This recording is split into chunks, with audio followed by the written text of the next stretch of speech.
Tingnan nyo to mga lodi, huwag nyo daw itatapon yung mga plastic bottle nyo. Tingnan nyo, ginawang bebe. At ang ganda niya nga daw sa harapan at gumagalaw pa yung ulo. Wow, ang ganda. So, titingnan natin kung magagawa din natin yan. Susubukan din natin, okay? Let's go! Say na nga mga lodi, at ito na yung ating mga kailangan. Ano, bali dalawa ang gagawin ko para partner sila. No, grabe, ang galing naman, ano. Sa halip na itapon mo, pwede mong gawing bibe o pato o bahala na kayo, gansa. Ano? Okay, simulan na natin. Okay, ang una natin gagawin, gagawa muna tayo ng pakpak. Okay? So, gawa tayo ng pakpak.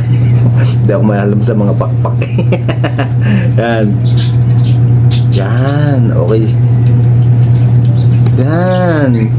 Ganun lang pala. Kadali. Ayan. Pakpak na. Kita nyo ba? Tapos, sa kabila naman, gawa din tayo ng pakpak. Yan. Gawa din tayo ng pakpak dito sa kabila. Dapat pantay eh. Okay, gawa tayo ng pakpak.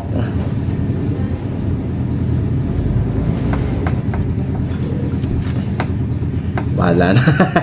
Okay, so nakagawa na ako ng pakpak mga lodi.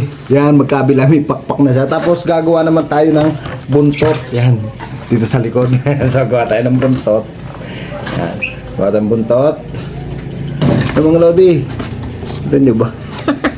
Basta yan o, nilagyan ko na siya ng buntot. Yung mga lodi yan. Ayan.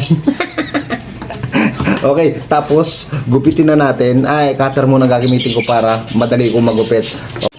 So mga lodi, ito ginugupit ko na yung ginagawa natin, yung ginawa kong pakpak. Ayan, saka buntot. Grabe ano mga lodi, ginagawa nila itong pambenta sa ibang bansa ha. Ayan, ginagawa nilang pambenta sa ibang bansa. Kaya baka kayo din siswertehin. Wow, swertehin din na siya. So, gagandahin natin ang gawa. Yun lang, baka ito yung kuwan solusyon. Gupit ko na yung isang pakpak. Ayan, nagupit ko na. So, ito naman ang ginugupit ko ngayon. Grabe, hindi rin pala kuwan madali.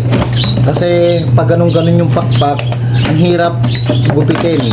So mga lodi, nagupit ko na yung dalawang pakpak niya. So, tingnan nga doon natin kung nagawa natin yung pakpak. Ayan mga lodi. Dapat igagana natin yan mamaya. Igagana natin. So, ito naman buntot yung gugupitin ko.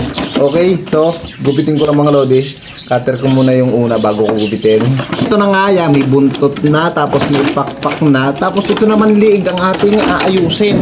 Ano, tapos pipinturahan natin mamaya at baka magagaya natin yung dapat natin sa video. Kasi nga sa ibang bansa, sikat na sikat yung mga ganito. At binibenta nga nila, ginagawa nilang hanap buhay.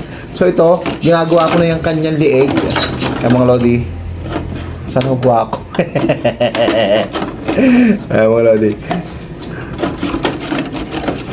Ito nga, natapos ko nang gupitin ang lahat. Yung pakpak, buntot, at saka ito yung leeg at wala pa tayong tuka. So, tingnan nga natin kung nagawa natin. Ayan, igagito natin to. Ayan. Para tumayo. Ayan! Tapos ito naman buntot. Ayan! Itong pakpak, ating ganito. Ayan! For the very first time, nakagawa tayo ng pato. Kailangan ayusin ko lang mga lodi. Ito na nga nilagyan ko na rin siya ng ulo. Ayan ito yung plastic bottle na maliit na. Kalimutan ko lang videoan. Yan, lalagyan na lang natin ng mata mamaya. At saka tuka. At saka, ayan so kukulayan na lang natin to. Oh. So, kulayan na natin. Lodi, ito na yung ating bibi at kukulayan na nga natin. Bali, kulay blue yung aking pangkulay. Maganda nito, kulay puti. Ito lang available ko yung kulay blue. So, ito, kulayan na natin. Ayun na. Wow. So, ito muna ang ating kulayan, yung katawan. Yan, at malalaman na natin mamaya mga lodi kung ano itsura ng ating nagawang bibi. Yan. Ang galing.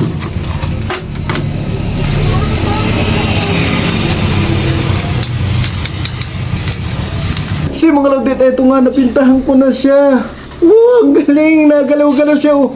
Ang ganda. Parang dragon niya sa akin.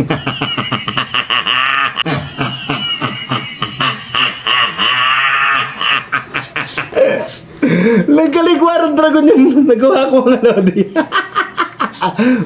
Tapos lalagyan na lang natin ng halaman. So, lagyan muna natin yung halaman at titingnan natin kung gaano siya kaganda. Okay? So, yun yung mga lodi. At eto na, nalagyan ko na siya ng halaman. Yun na siya mga lodi. Tapos meron na rin siyang mata, ha? Ayun, nilagyan ko ng mata. At ang panglas na natin gagawin, lalagyan na lang natin ng tuka. At ito nga yung tawag dito, yung kutsara na disposable, ano? Ayun, lalagyan na lang natin. So, lagyan na natin. So, mga lodi, ito na yung ating the moment of truth in 3, 2, 1.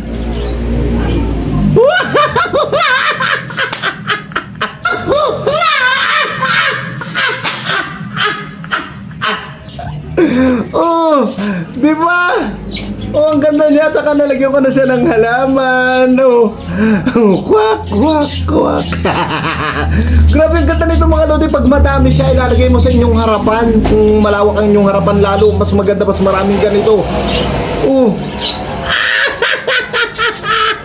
So, try ko lagay sa labas. At ginabi na nga ako, tiyan, na ilagay ko na nga yan dyan. Ayan, kasama ng aming mga halaman, tingnan naman.